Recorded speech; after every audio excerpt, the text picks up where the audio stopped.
एक English officer जो distinct जगह पर सर्व कर रहा था, वहाँ की लोकल लैंग्वेज सीखने के लिए उसे एक लड़की दी जाती है जो उसके साथ इंटीमेट होगी और उसे लैंग्वेज सिखाएगी। प्रॉब्लम तब आई जब उसे उससे प्यार हो गया। हेलो फ्रेंड्स, आज मैं आपको द स्लीपिंग डिक्शनरी, ये हॉलीवुड रोमांटिक मूवी एक्सप्लेन करने वाला हूँ। अगर आपको वीडियो अच्छा लगता है तो प्लीज इसे लाइक और कमेंट जरूर कर दीजिएगा। अब बिना किसी देरी के एक्सप्लेनेशन स्टार्ट करते हैं। हमारी स्टोरी स्टार्ट होती है 1936 में। उस वक्त इंग्लैंड पर बहुत सारे देशों पर राज था।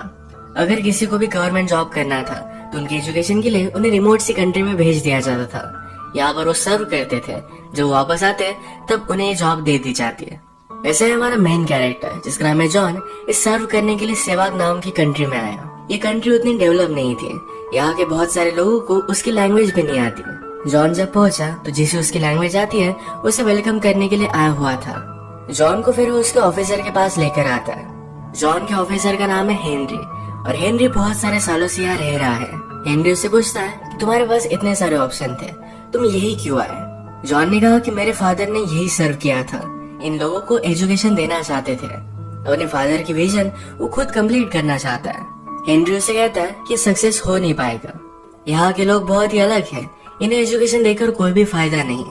या लोकल लोगों के ट्राइब के हेड से मिलने के लिए फिर उसे लेकर गया। हेनरी जॉन से कहता है कि जो भी कहेंगे ये तुम्हें सब कुछ करना पड़ेगा। वहाँ पर जाने पर उसे ड्रिंक देते हैं। जॉन ड्रिंक नहीं करता, पर ये उन लोगों का डिसरिस्पेक्ट होगा, तो इसी वजह से जॉन को ड्रिंक करना पड़ता है। ये ड्रिंक एक बहुत ही ब्यूटीफुल लड़की लेकर आई थी, इसका नाम है सलीमा, जो हमारी और एक मेन कैरेक्टर है। जॉन ने उसे देखा और उसे बहुत अच्छी लगी थी। उन्होंने बहुत सारा ड्रिंक किया और इसके बाद सलीमा अपने फ्रेंड्स के साथ नाच रही थी। सब लोग फिर रिक्वेस्ट करते हैं, जॉन भी उन्हें कुछ परफॉर्म कर कर दिखाए। वो एक बोरिंग सी पोएम सुनाता है जो लोगों को पसंद नहीं आई। फिर उसे पिकअप करने के लिए जो आदमी आया था उसी के साथ उसने डांस किया। सब लोग इस पर बहुत हंसे। उस आदमी का नाम है बलंसा है। अगली सुबह जॉन ने जो भी किया इससे वो बहुत ही एम्बैरेस था। आज हेनरी अपने साथ सलीमा को लेकर आया था। उसे कहता है कि तुम्हारी वाइफ की तरह सारे काम करेगी। जॉन को कुछ भी समझ नहीं आता तो उसे समझाता है यहाँ की लोकल लैंग्वेज समझना बहुत इम्पोर्टेंट है और यही सीखने के लिए सलीमा तुम्हें हेल्प करेगी। तुम उसके साथ इंटीमेट हो गए और यही बेस्ट वे है लैंग्वेज सीखने का, क्योंकि बहुत सारी सेंचुरी से चलता आ रहा है। जॉन को ये सब बहुत ही गलत लगता है, वो सलीमा को जानता नहीं और ये सब नहीं कर सकता। हेनरी ने कहा हम सलीमा को फोर्स नहीं करें, उसने भी तुम्हें चुना है। हेनरी अब जॉन को फोर्स करने लग गया था तो जॉन मान गया, पर वो कहता है कि मैं उसके साथ इंटीमेट नहीं होऊंगा। हेनरी को इस पर गुस्सा आ गया और वहाँ से चला जाता है। जॉन ने जो भी कहा इस वजह से सलीमा को भी उस पर गुस्सा आ गया। इनके एरिया के बॉर्डर में कुछ चाइनीज लोग घुस कर आए थे और इनकी उनके साथ फाइट हुई। लोकल लोगों ने चाइनीज लोगों को तो मार डाला, पर अब ऑर्डर थे कि उन चाइनीज लोगों के सर तोड़कर ले आया जाए। जॉन ने काम बेलेंसाई को देता है और बेलेंसाई ने मंकी के हेड लाए थे। जॉन ने पहचान भी नहीं पाया तो सब लोग उस पर बहुत हंसते हैं। जॉन यहाँ न्यू है और उसे कोई भी सीरियसली लेता नहीं, उसे इसके बारे में कुछ करना पड़ेगा। वो जब घर पर आया तो जॉन के शेफ ने एक लड़का लाया हुआ था। उसे कहता है कि मेरा नेफ्यू है, ये तुम्हारे साथ इंटीमेट हो सकता है। जॉन सलीमा के साथ इंटीमेट नहीं होता तो शेफ को लग रहा था कि ये है। जॉन को इस पर गुस्सा आ जाता है। उसने कहा कि ये सब नहीं चलेगा। उसने गुस्से में सलीमा को भी फायर कर दिया। सलीमा भी गुस्से में बाहर निकल गए। शेफ जॉन को समझाता है कि अगर सलीमा घर पर चली गई तो लोग समझेंगे कि वो बहुत ही अगली है, उसका मजाक उड़ाएंगे। जॉन भी फिर सलीमा के पीछे पीछे गया। वो कहता है हमारी कंट्री में ऐसा होता नहीं, मैं ऐसे किसी के साथ इंटीमेट नहीं हो सकता। उसे सॉरी कहता है और फिर से लैंग्वेज सीखना ट्राई करना चाहता है। सलीमा भी मान गई। नेक्स्ट सीन में हम देखते हैं कि जॉन कुछ काम के लिए हेनरी के घर पर आया हुआ था। यहीं पर उसकी वाइफ एजी से मिलता है। एजी उसे पूछती है तुम्हारी स्लीपिंग डिक्शनरी कैसी है? सलीमा के प्रोफेशन को स्लीपिंग डिक्शनरी कहा जाता है। एजी को इसके बारे में पता था तो उसे कुछ भी ज्यादा फर्क नहीं पड़ता, यहाँ की ट्रेडिशन है तो उसने उसे एक्सेप्ट कर लिया था। रात में जॉन और सलीमा एक ही रूम में अलग अलग बेड पर सोए। सलीमा जॉन से पूछती है कि अगर तुम किसी और के साथ इंटीमेट नहीं होते तो जब तुम्हारी शादी होगी तो तुम्हें कोई भी एक्सपीरियंस नहीं होगा। जॉन मजाक में कहता है कि मैं जरा क्लासेस कर लूंगा। जॉन उसे पूछता है कि तुमने मुझे चूज क्यों किया? सलीमा कहती है बाकी सब लोगों से तुम बहुत अलग हो। अगले दिन फिर से लोकल लोगों से मिलने के लिए जॉन गया हुआ था। वो अभी भी उसकी कोई भी बात मान नहीं रहे। वो कुछ बच्चों को पढ़ा रहा था, पर बेलेंसाई को इसमें कोई भी पॉइंट नजर नहीं आता। जॉन उसे कहता है कि मैंने सुना कि तुम अंडर वाटर बहुत टाइम तक रह सकते हो, तुम उसके चैंपियन हो। बेलेंसाई कहता है कि हाँ, तो जॉन उसके साथ अब कंपटीशन करना चाहता था। सारे लोग इसके लिए बहुत ही एक्साइटेड हो गए। ये दोनों पानी में गए। थोड़े टाइम बाद बैलेंसाई ऊपर आ गया और जॉन अभी भी पानी के नीचे ही था। वो लास्टली बाहर आया तो गेम जीत चुका था। तो उसके पास ऑक्सीजन सिलेंडर है। यहाँ के लोगों को ऑक्सीजन सिलेंडर के बारे में कुछ भी पता नहीं, तो सब लोग उससे डर जाते हैं। जॉन ने बैलेंसाई को हराया तो उसकी सारी बातें मानने लग जाते हैं। आज रात सलीमा जॉन को चिल्ड्रन की बुक से पढ़ा रही थी, जो लोरी सलीमा गा रही थी। जॉन के फादर जब वो छोटा था तो यही उसे सुनाया करते थे। सलीमा कहती है, मेरे फादर भी यही मुझे सुनाते थे। वो जब 4 साल की थी तभी उनकी डेथ हो गई थी। यही लैंग्वेज सीखते सीखते उसे हाथ, नेक, इन सारे बॉडी ऑर्गन्स के बारे में सिखा रही थी। एक दूसरे को टच करने लग गए और फिर इंटीमेट हो जाते हैं। इसके बाद ये बार बार इंटीमेट होने लग गए। एक रात इंटीमेट होने के बाद सलीमा यहाँ से जा रही थी। जॉन कहता है, मेरे बेड पर ही सो जाओ। सलीमा उसे कहती है कि हमारी ट्रेडिशन है 2 लोग 5 रात तक एक साथ उठे तो उन दोनों की एंगेजमेंट हो जाती है। तो मेरे साथ एंगेजमेंट नहीं चाहते। अगली रात हेनरी ने जॉन को अपने घर पर बुलाया था। हेनरी की बेटी अपना एजुकेशन कंप्लीट करके इंग्लैंड से वापस आई थी। ये सब एक साथ डिनर कर रहे थे। हेनरी की बेटी का नाम है सिसिल। सिसिल इंग्लैंड में यही के लोकल लोगों पर रिसर्च कर रही थी। वो बातों बातों में कहती है, यहाँ पर बहुत ही अजीब से ट्रेडिशन हुआ करते थे। कोई न्यू ऑफिसर आए तो लैंग्वेज सीखने के लिए उसे एक लड़की दी जाती थी। सिसिल को पता नहीं था कि आज भी यही ट्रेडिशन चल रही है। सिसिल वंडर करती है कि उन दोनों में या कोई भी फीलिंग्स डेवलप होगी। हेनरी को लगता है कि इस तरीके से कोई भी फीलिंग्स डेवलप होना गलत होगा, क्योंकि ये सिर्फ एक ट्रेडिशन है। जॉन कहता है कि उन दोनों में फीलिंग्स डेवलप हो सकती है, जैसे उसे सलीमा के लिए हो रही थी। हेनरी को यह बात बहुत ही गलत लगती है। जॉन घर पर आया और सलीमा को गले लगा लेता है। अगले दिन जॉन और सिसिल एक साथ थे। सिसिल को सारे लोगों के बारे में और भी जानना था। वो रिसर्च कर रही थी, तो इस रिसर्च के लिए जॉन उसे सारी जगह दिखा रहा था। वो सब लोगों की फोटो भी ले रही थी। वो सलीमा के सामने आए। उसकी फोटो ले सलीमा को अच्छा नहीं लगता। वो जॉन से कहती कि इसे मना करो, पर जॉन कुछ भी बोल नहीं पाया। अचानक से रिवर के पास फ्लोट होते हुए कुछ लोग आए। एक डेंजरस बीमारी की वजह से उनकी डेथ हो गई थी। ये एक्चुअल में हो क्या रहा है, तो इसकी इन्वेस्टिगेशन करने के लिए जॉन अपने साथ कुछ लोगों को लेकर चला जाता है। उसके साथ बैलेंसाई और सलीमा भी थी। जाने से पहले एजी उसके पास आई। वो कहती है, मेरी बेटी बहुत ही एजुकेटेड है, वो बहुत ही अच्छी लड़की है और तुम उसके साथ खुश रहोगे। तुम दोनों को शादी कर लेनी चाहिए। जॉन को बहुत ही अजीब लगा। वो कुछ रिस्पांस दे नहीं रहा था। तो एजी कहती है, जल्दी से इसके लिए हाँ कह दो, वरना तुम्हारे हाथ से वो चली जाएगी। जॉन ने रात में सलीमा से बात की। उसे पूछता है, मुझसे पहले ये मेरे जैसे और भी ऑफिसर्स थे? सलीमा कहती कि हाँ। जॉन ने जिस तरीके से सिसिल के सामने उसे प्रोटेक्ट नहीं किया, इस वजह से सलीमा उस पर बहुत ही गुस्सा थी। उसे कहती है, तुम भी बाकियों की तरह ही हो। जॉन से पूछता है कि मेरे साथ कुछ अलग नहीं था, कि हमारी रिलेशनशिप कुछ भी अलग नहीं। सलीमा कहती कि नहीं, मैं सिर्फ तुम्हारे साथ इंटीमेट होती हूँ। जॉन समझ गया कि उस पर वो गुस्सा है। अगले दिन ये सब उस बीमारी को इन्वेस्टिगेशन करने के लिए एक जगह पर पहुंचे। यहाँ पर और भी लोगों की बीमार पड़कर डेथ हुई थी। जॉन कुछ भी समझ नहीं पाता कि इस सब के पीछे का रीजन क्या है। तभी एक आदमी ने उस पर हमला कर दिया। बैलेंसाई ने उसे देख लिया था तो जॉन को बचा लेता है। ये दोनों फिर उस आदमी का पीछा करते हैं। उन्होंने देखा कि बहुत सारे लोग वहाँ पर सिल्वर की माइनिंग कर रहे थे। जॉन समझ गया कि इस बीमारी के पीछे यही लोग होंगे। वो जब वापस आए तो सलीमा भी बीमार पड़ चुकी थी।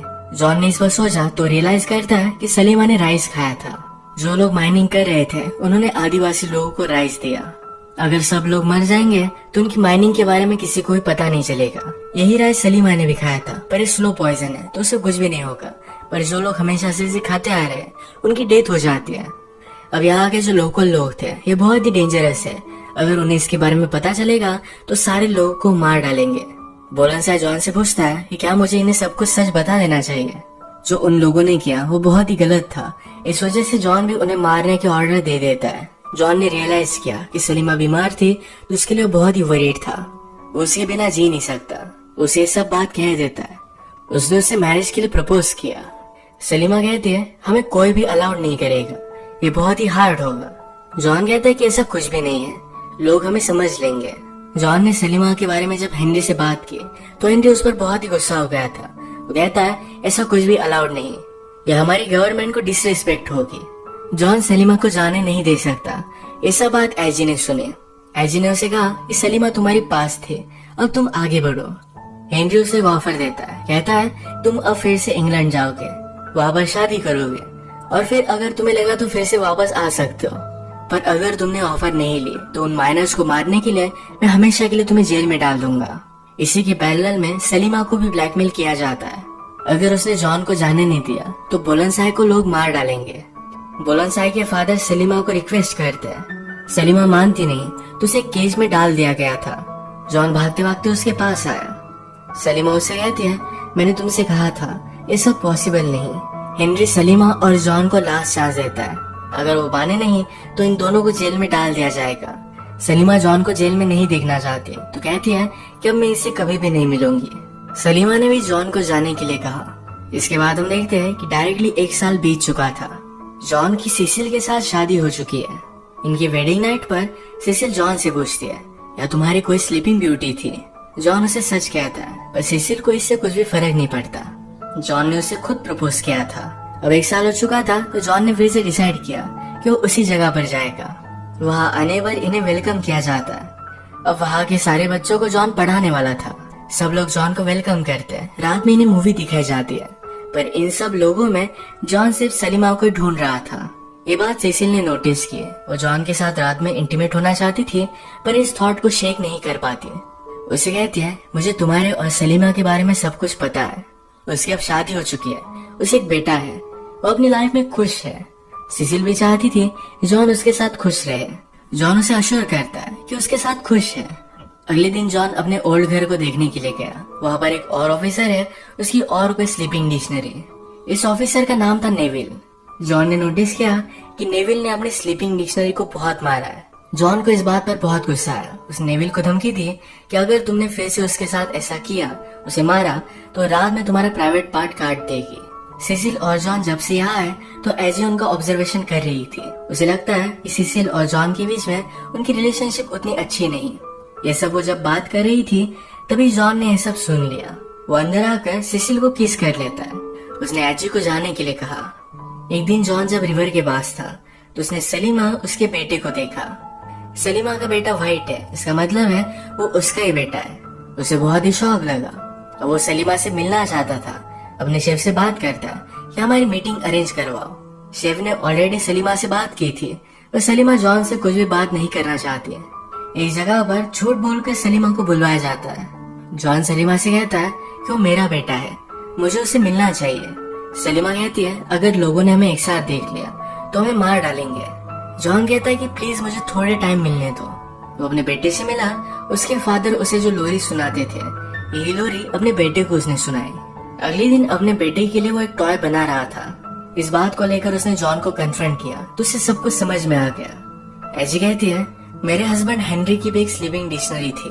मैं डरती थी कि उसके पास फिर से वापस चला जाएगा, इसी वजह से उसके साथ ही मैं 30 साल रही। यही चीज मैं मेरी बेटी के साथ नहीं होने दूंगी। उसे सलीमा के साथ कुछ भी रिलेशनशिप नहीं रखने के लिए वार्न करती है। जॉन इस बात को सीरियसली लेता नहीं। वो अब सलीमा और अपने बेटे के साथ टाइम स्पेंड करने लग गया था। ये बात जब बुलंदशाही को पता चली तो बहुत ही जेलस हो जाता है। एक रात उसे मारने के लिए उसके घर पर पहुंच गया। जॉन की नींद खुल गई थी तो बच जाता है। अब ये इंसिडेंट बहुत ही सीरियस है। हेनरी कहता है, अब हमें बुलंदशाही को मारना पड़ेगा। सलीमा तुम्हारे पास थे, तुम्हें उसे जाने देना चाहिए था। जॉन कहता है, अगर तुम्हारी ऐसी और कोई डॉटर होती तो क्या तुम उसे जाने देते? हेनरी ने कहा, यही सही होता। ये बोलते हुए वो सलीमा को देख रहा था। इसका मतलब है सलीमा हेनरी की बेटी है। हेनरी अपनी वाइफ की वजह से सलीमा को कभी भी अपना नहीं पाया। अब नेक्स्ट सीन में बुलंदशाही को पकड़कर ले आ जाता है। हेनरी के कहने पर हेनरी के फोर्स में जॉन को बुलंदशाही को डेथ की सजा देनी पड़ी। वो अगले दिन बुलंदशाही को हैंग करने वाले थे, पर बुलंदशाही ने एक बार जॉन की जान बचाई थी। रात में जाकर उसे छुड़ा देता है। कहता है, यहाँ से दूर भाग जाओ। रात में सलीमा भी उसे मिलने के लिए आई। जॉन कहता है, अगर हमें एक साथ रहना है तो यहाँ से हमें भाग जाना पड़ेगा। इन्होंने भागने के लिए एक डेट डिसाइड की। हेनरी जॉन पर इस बात से बहुत गुस्सा था।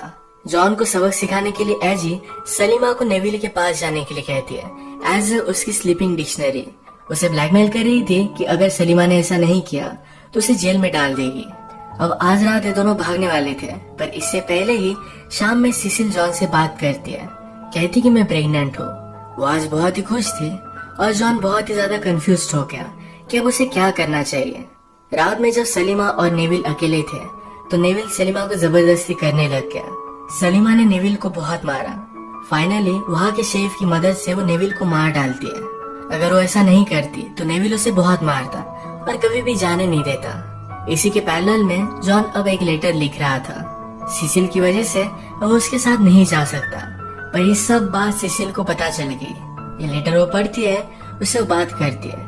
उसने कहा कि मेरी मदर डरती थी, इसी वजह से वो हमेशा मेरे फादर के साथ रही। वो दोनों कभी भी पूरी तरीके से खुश नहीं रह पाए।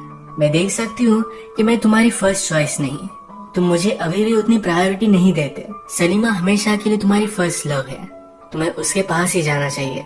मैं किसी ऐसे आदमी के साथ नहीं रहना चाहती जो पूरी तरीके से मुझसे प्यार नहीं करता। सिसिल होपफुल थी कि उसे भी और कोई मिल जाएगा। वो जॉन को जाने देती है। घर पर जो भी सब चल रहा था इस वजह से वो लेट हो गया। सलीमा को लगा कि आज रात भी जॉन नहीं आया। वो बहुत ही हार्ट ब्रोकन हो गई। जॉन उनकी जगह पर लेट पहुंचता है, पर सलीमा को ढूंढ नहीं पाता। जॉन का शेफ फ्रेंड जॉन के लिए सलीमा पर नजर रख रहा था। वो कहता है सलीमा अभी भी यही है।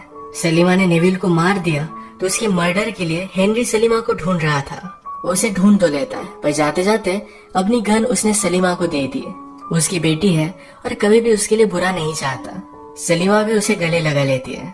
उसे हमेशा से पता था कि हेनरी उसके फादर है। हेनरी जब घर पर आए तो एजी उस पर बहुत ही गुस्सा थी। कहती है क्या तुम कुछ भी करने नहीं वाले। हेनरी कहता है मैं मेरी बेटियों के लिए हमेशा सही बात चाहता हूँ। वो इस सारी बात को दबा देगा। यहाँ में पता चलता है कि नेविल अभी भी जिंदा है, वो सिर्फ इंजोर हो गया था। अब एजी बहुत ही गुस्सा थी तो उसने जाकर नेविल को ऑर्डर दी, जाओ और सलीमा और जॉन को मार डालो। जॉन ने हर जगह पर सलीमा को ढूंढा, पर फाइनली उसे ढूंढ ही लेता है। ये दोनों एक दूसरे को मिलकर बहुत ही खुश थे। तभी नेविल उनके पास आ गया। उसके पास गन थी। उसने जॉन को हथकड़ियां पहना दी। वो सलीमा के साथ जबरदस्ती करने लग गया। तभी अचानक से कुछ आदिवासी लोग वहां पर पहुंच गए। ये वही लोग हैं जिनको मरने से जॉन ने बचाया था। उन्होंने नेविल को मारकर इन दोनों को बचा लिया। सलीमा जॉन से कहती है अगर तुम मेरे साथ रहे तो तुम कभी भी वापस नहीं जा पाओगे, तुम्हें यही इन जंगलों में रहना पड़ेगा। जॉन कहता है मैं मेरी फैमिली के साथ हूँ, मुझे किसी भी चीज की जरूरत नहीं।